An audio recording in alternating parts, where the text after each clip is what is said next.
24वीं पुतली करुणावती की कहानी सिंहासन बत्तीसी भाग 25।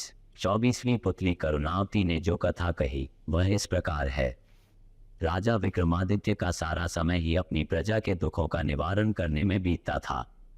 प्रजा की किसी भी समस्या को वे अनदेखा नहीं करते थे। सारी समस्याओं की जानकारी उन्हें रहे, इसलिए वे वेश बदलकर रात में पूरे राज्य में, आज किसी हिस्से में कल किसी और में घूमा करते थे। उनकी इस आदत का पता चोर डाकुओं को भी था, इसलिए अपराध की घटनाएं छिटपुट हुआ करती थी। विक्रम चाहते थे कि अपराध बिल्कुल मिट जाएं ताकि लोग निर्भय होकर एक स्थान से दूसरे स्थान की यात्रा करें तथा चैन की नींद सो सकें। ऐसे ही एक रात विक्रम वेश बदलकर राज्य के एक हिस्से में घूम रहे थे कि उन्हें एक बड़े भवन से लटकता एक कमंद नजर आया। इस कमंद के सहारे जरूर कोई चोर ही ऊपर की मंजिल तक गया होगा। ये सोचकर वे कमंद के सहारे ऊपर पहुंचे। उन्होंने अपनी तलवार हाथों में ले ली ताकि सामना होने पर चोर को मौत के घाट उतार सकें। तभी उनके कानों में स्त्री की धीमी आवाज पड़ी तो चोर कोई स्त्री है, ये सोचकर वे उस कमरे की दीवार से सटकर खड़े हो गए जहां से आवाज आ रही थी। कोई स्त्री किसी से बगल वाले कमरे में जाकर किसी का वध करने को कह रही थी। उसका कहना था कि बिना उस आदमी का वध किए हुए किसी अन्य के साथ उसका संबंध रखना असंभव है। तभी एक पुरुष स्वर बोला कि वह लुटेरा अवश्य है, मगर किसी निर्पराध व्यक्ति की जान लेना उसके लिए संभव नहीं है। वह स्त्री को अपने साथ किसी सुदूर स्थान जाने के लिए कह रहा था और उसे विश्वास दिलाने की कोशिश कर रहा था कि उसके पास इतना अधिक धन है कि बाकी बची जिंदगी वे दोनों आराम से बसर कर लेंगे। वह स्त्री अंत में उससे दूसरे दिन आने के लिए बोली, क्योंकि उसे धन बटोरने में कम से कम 24 घंटे लग जाते। राजा समझ गए कि पुरुष उस स्त्री का प्रेमी है तथा स्त्री उस सेठ की पत्नी है जिसका ये भवन है। सेठ बगल वाले कमरे में सो रहा है और सेठानी उसके वध के लिए अपने प्रेमी को उकसा रही थी। राजा कमंद पकड़कर नीचे आ गए और उस प्रेमी का इंतजार करने लगे। थोड़ी देर बाद सेठानी का प्रेमी कमंद से नीचे आया तो राजा ने अपनी तलवार उसकी गर्दन पर रख दी तथा उसे बता दिया कि उसके सामने विक्रम खड़े हैं। वह आदमी डर से थर थर कांपने लगा और प्राण दंड के भय से उसकी गिड़गी बंद गई।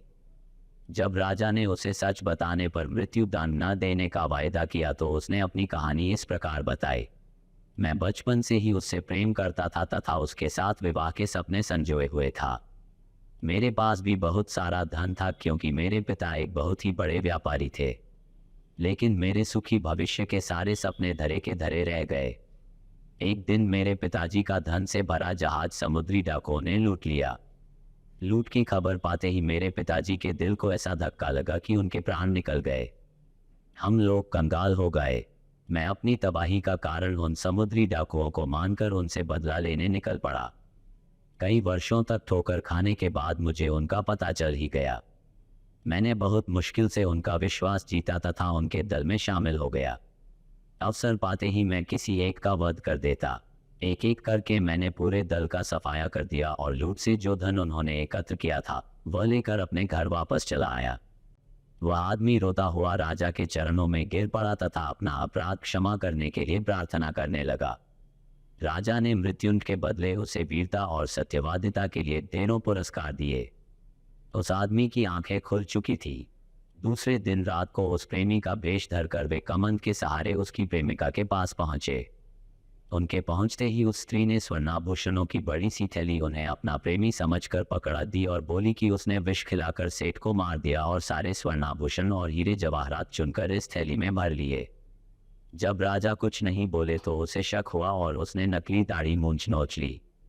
किसी अन्य पुरुष को पाकर जोर जोर चिल्लाने लगी तथा राजा को अपने पति का हत्यारा बताकर विलाप करने लगी। राजा के सिपाही और नगर कोतवाल नीचे छिपे हुए थे। वे दौड़कर आए और राजा के आदेश पर उस हत्यारी चरित्रहीन स्त्री को गिरफ्तार कर लिया। उस स्त्री को समझते देर नहीं लगी कि पेश बदल कर आया हुआ पुरुष खुद विक्रम थे। उसने झट से विष की शीशी निकाली और विष पान कर लिया। ऐसी ही और भी ढेरों मजेदार कहानियों के लिए कृपया हमारे चैनल को सब्सक्राइब करें। आपको ये वीडियो पसंद आया हो तो लाइक कीजिए और शेयर कीजिए।